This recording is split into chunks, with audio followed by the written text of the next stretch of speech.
ओम सदाशिवसमारंभां शंकराचार्यमध्यमाम् अस्मदाचार्यपर्यन्तां वन्दे गुरुपरम्परां। गुरुर्ब्रह्मा गुरुर्विष्णु गुरुर्देवो महेश्वरः गुरुसाक्षात् परं ब्रह्म तस्मै श्रीगुरवे नमः। ओम सहना भवतु सहनौ भुनक्तु सह वीर्यं करवावहि तेजस्विनावधीतमस्तु मा विद्विषावहि। ओम शांति शांति शांति।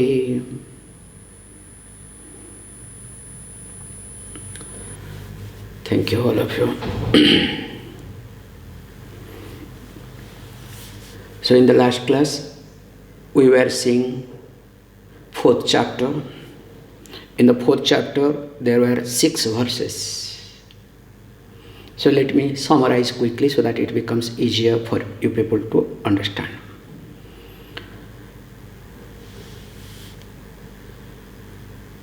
Mainly in fourth chapter that a jivanmukta purusha, or you can say sthitaprajna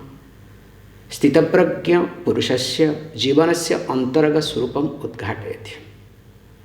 So what it did, we saw that how the life of a jivanmukta, a living liberated person or a wise person, how the person's life moved. Because most important thing is whatever the person has understood, that gets reflected in day-to-day life. And that was the main concept of fourth chapter. And of course the first point was being highlighted in the chapter 1, that karma is called bhoga leela. So that means the person does not look at that life is a burden, not does work with a compulsion, but it is just a sports. And why and how, that we have seen it very carefully. So most important thing is not running away or not getting involved, but living life naturally, allowing prarabdha to unfold, being as a witness, as an witness. Verse number 2 equally was important for us, because where very carefully was pointed out that this padam, a Shrotriya or a Sthitaprajna, is living, is avoiding, not getting, okay, is avoiding living. Now that padam, that status, even if God wants to have it, so they look for that. That means which is a svabhava siddham of a yogi, naturally, which is part of a yogi, that becomes a desire, or you can say aim, or destination, or goal for even gods. That's why there are a lot of things are there, let me not get into. Culturally we have a lot of points in this regard, so I don't want to get carried away. And why?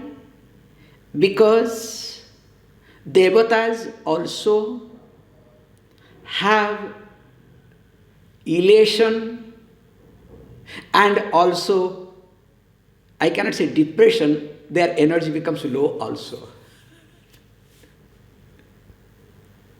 That's why we say in a temple, why we do regular puja? To keep the energy up. And we have also temples where puja was not done properly, day by day the energy went down, and that becomes a monument. And later on it goes to UNESCO. Means whatever unwanted goes to UNESCO. Remember this in India. So joining in UNESCO is not a big thing.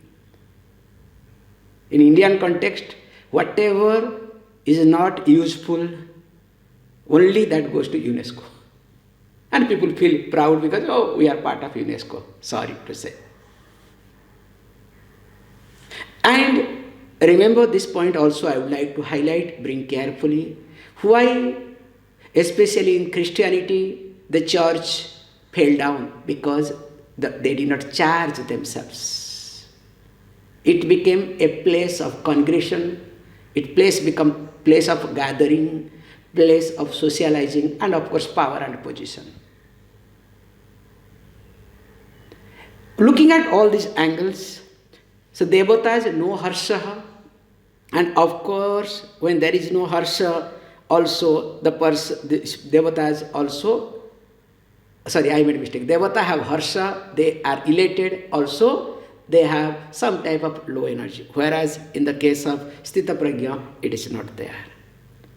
And because the person is abiding in Paramananda Surupaha, the link. And again, is he like, keeping quiet, doing nothing, just like a stone, Sthanuvat? No, not necessarily. Verse number 3 highlighted, Punya Papatita. So the one who is untouched by Punya and Papa.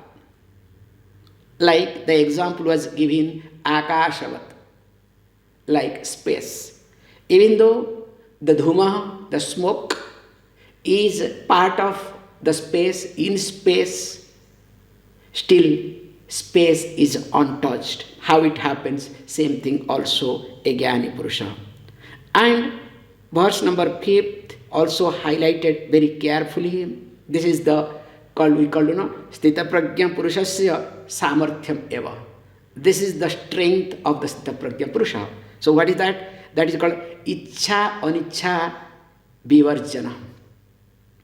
So the person always constantly works or already has working, you can say, not to come under the spell of Ichha and Anicca, likes and dislikes. Because the moment a person comes under the spell of Ichha and Anicca, that is the bondage. That is the problem. So problem is not outside world. Problem is not anybody, anything, but except my Ichha and Anicca. Let there be Ichha, nothing wrong in it. But that Ichha cannot be my final. We say Lord Krishna also having one desire. What desire? He used to have a feather, peacock feather. So that was his Ichha. So without that, you cannot, he doesn't come out, because you understand. This is that whatever we have seen, the photos and all these things, based on that I am talking, okay? But if you look at very nicely, one of the name of Lord Krishna was called Ranchod. Everywhere he was, scoring, successful. One place, he had to run away, leave the war. He was running, and the opponent was chasing him. And why did? Because that is also part of. And he made that demon to enter into a particular area, because that demon was being given a boon. He will never be killed in any other place except one place. And he never goes there. And Lord Krishna, provoked him for war and run away. This fellow got carried away, went to that place.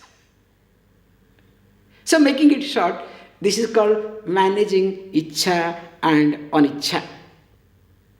And that can happen when there is Vastu Jnanam. When there is knowledge, definitely Ichha and Anicca will be under my control. Whereas when there is confusion, conflict, my Ichha and Anicca will never be under my control. It's very simple. And finally, says, look, when a person really starts understanding this, you can say Advaya Brahma Sthiti. When the person abides in the Brahman, that is Advaya, non-duality, then the person abides in abhaya swarupam, bhaya rahitam. There is no fear. Becomes free from fear. So that was the verse last, and this is how the chapter got completed. I think with this we have completed fourth chapter.